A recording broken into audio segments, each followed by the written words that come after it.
this video or in any of my newsletters or my website, bandylee.com, please help us make this a major, impactful event by contributing whatever you can. Thank you very much in advance.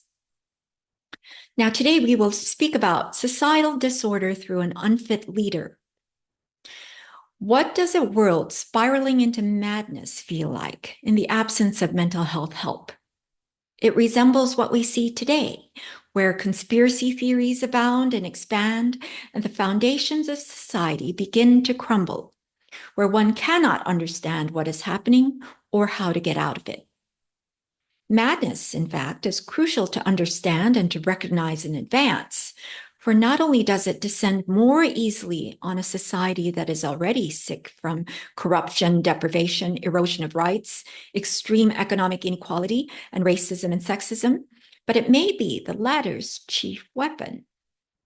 A society that has exhausted all rational ways to convince the public to act against its own interests now needs an even more powerful means, and spreading madness may indeed be a weapon. In previous sessions, we covered the consequences of having a severely mentally impaired person in a position of great authority. Contagion from such a situation can lead to shared psychosis, where individuals may not be diagnosable as psychotic, but as a group, they act as if they have lost grip on reality. As with all contagions, a facilitating environment is necessary, as the American Psychiatric Association, rather than preventing, has been at the forefront of producing, mainly through the silencing of mental health experts.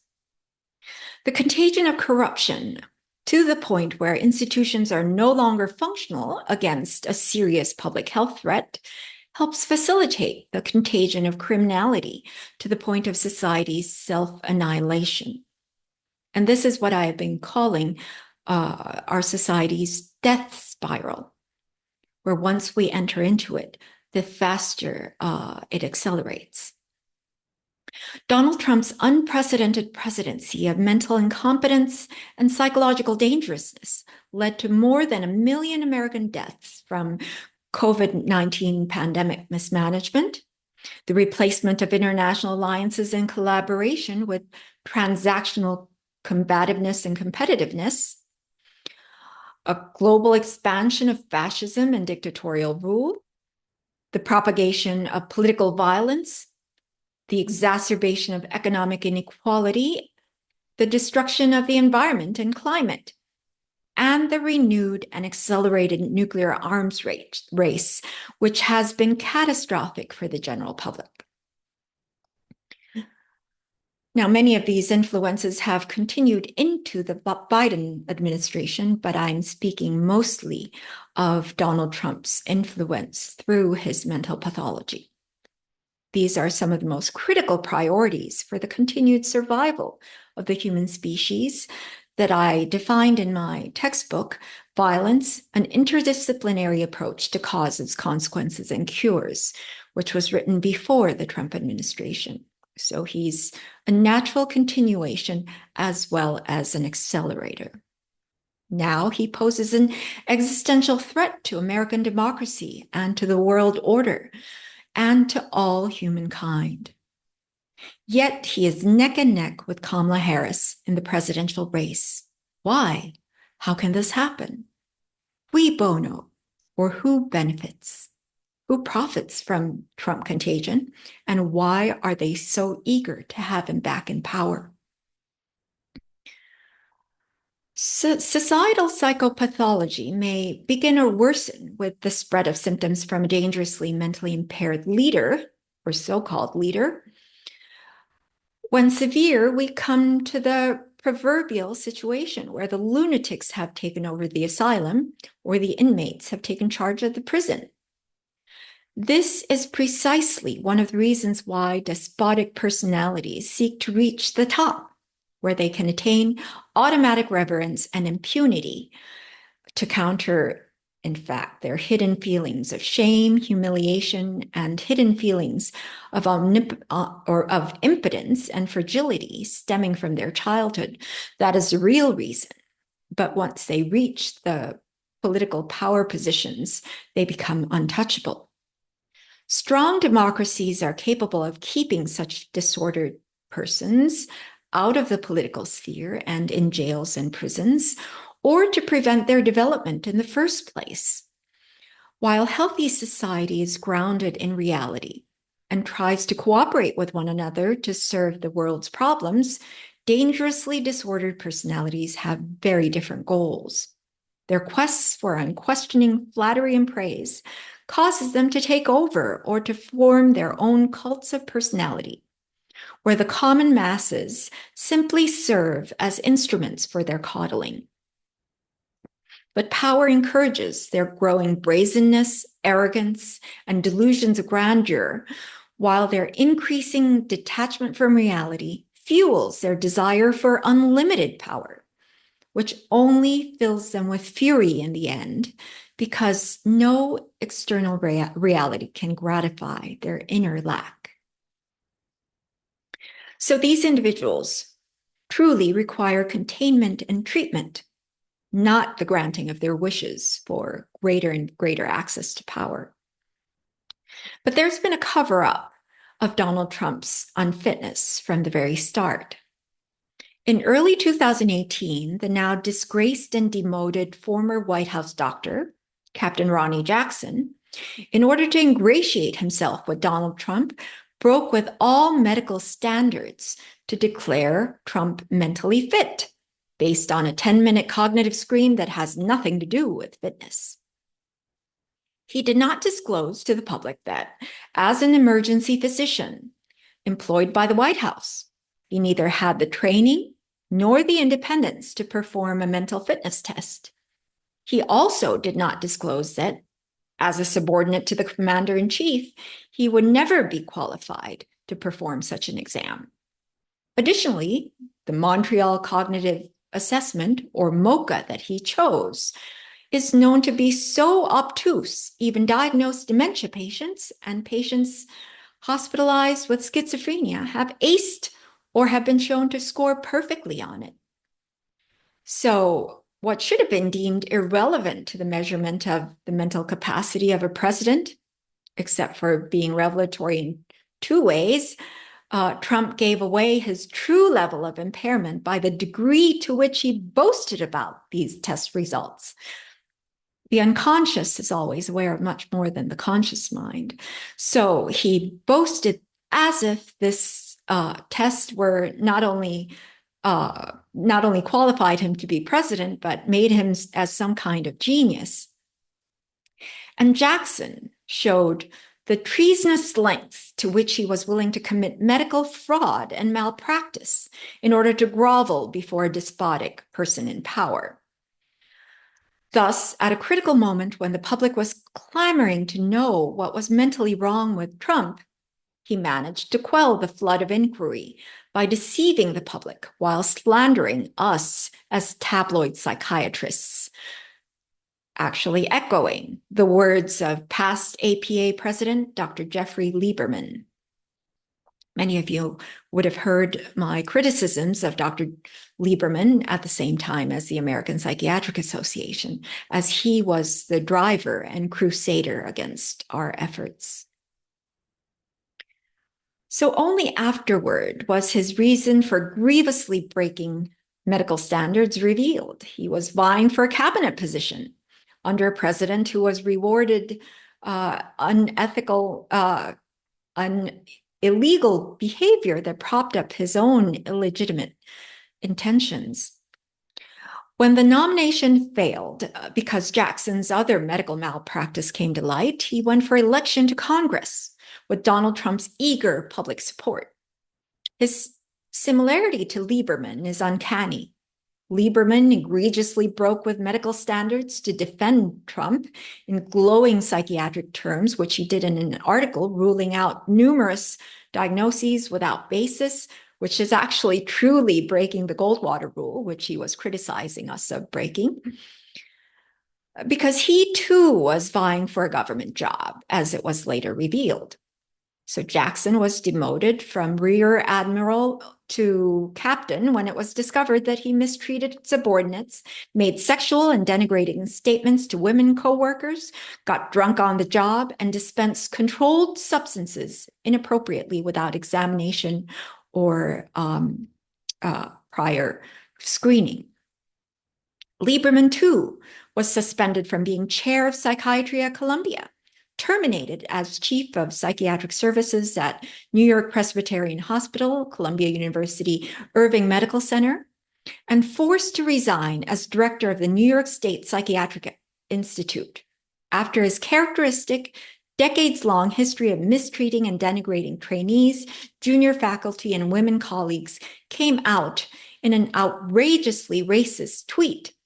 But it wasn't an isolated incident, as the New York Times, which defended him, asserted. But nevertheless, none of this happened before both played an irreparable role in damaging the country.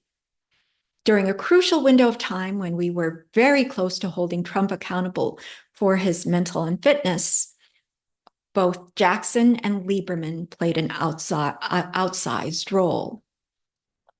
This was confirmed the following year when a panel of top independent non-governmental mental health experts from around the country had the proper data to perform an actual mental fitness examination and did it as a service to the public, on which Trump was shown to fail every criterion of mental fitness, therefore not being fit only for the presidency, but for any job.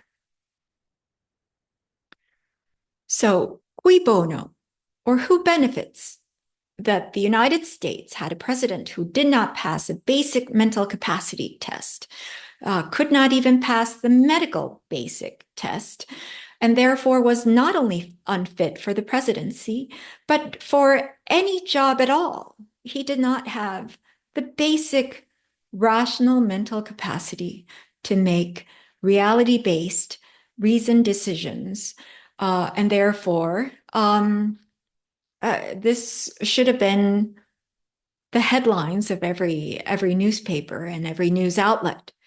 But because the unfit leader already knows this, his goal is to detach himself and the population from reality as much as possible. And this he has been allowed to achieve. Therefore, by his own suppression, as well as the advanced submission that his intolerance inspires, this rigorously performed independent mental fitness evaluation of the highest caliber did not get even a fraction of the mention in the news that the corrupt White House doctor's fraudulent fitness, so-called fitness test received. And as a result, Donald Trump would go on to boast repeatedly from 2018 through earlier this year, 2024, about the results of this irrelevant 10-minute screen, which I call a nursing home screen, because if you did not pass it, you belong in a nursing home, and which Jackson performed, and which Trump pretended that it's proved him to be something as like a genius. So having so convinced himself of his own lies as recently as February 2024, Donald Trump challenged President Joe Biden to take a cognitive test. He said all presidents or people wanting to become president should mandatorily take this test. Well, we should have taken him up on his offer. These are, of course, empty words. Investment in impression over content is what Trump represents, and it reached a fever pitch when he brought his celebrity culture to the presidency. But it took on catastrophic proportions as his sociopathy and shared psychosis amplified with those such as former Breitbart News executive Steve Bannon, retired Army Lieutenant General Michael Flynn, retired Harvard Law School professor Alan Dershowitz, and former New York City Mayor Rudy Giuliani. I have, in the past, highlighted their transformations, not so much as individual diagnoses, but as examples of shared psychosis, a psychosocial phenomenon arising from Donald Trump's presidency. So Trump's intolerance for reality turned into attacks against messengers of the truth, first by calling the press the enemy of the people, then targeting election workers, from poll workers and ballot counters to county clerks and secretaries of state, and now by assailing judges, the courts, and even the Department of Justice, including the FBI. And it will only grow worse as Trump seeks to, quote, root out the communists, Marxists, fascists, and the radical left thugs that live like vermin within the confines of our country, which he stated in late 2023.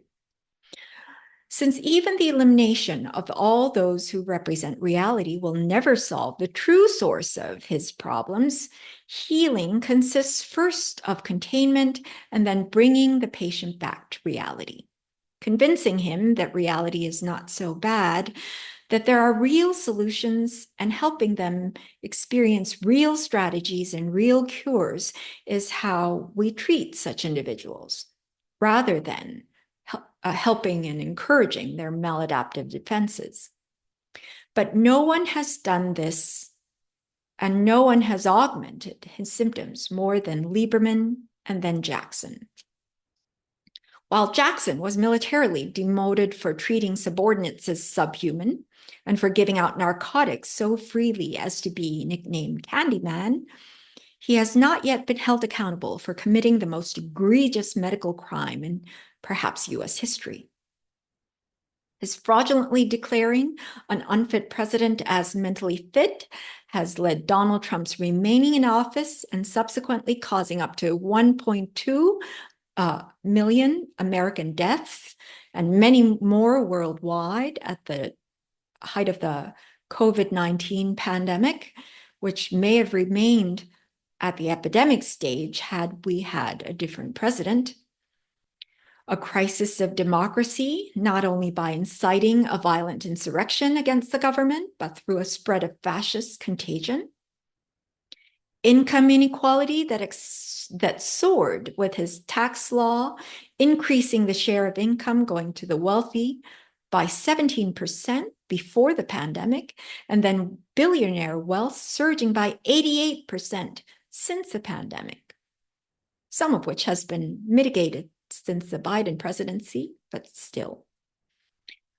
An existential crisis of climate disasters from unprecedented rollbacks of regulations, as has happened under the Trump presidency, and an apocalyptic nuclear peril resulting from his dismantling of the existing world order, are ways that have largely set in motion the current wars in Europe and in the Middle East.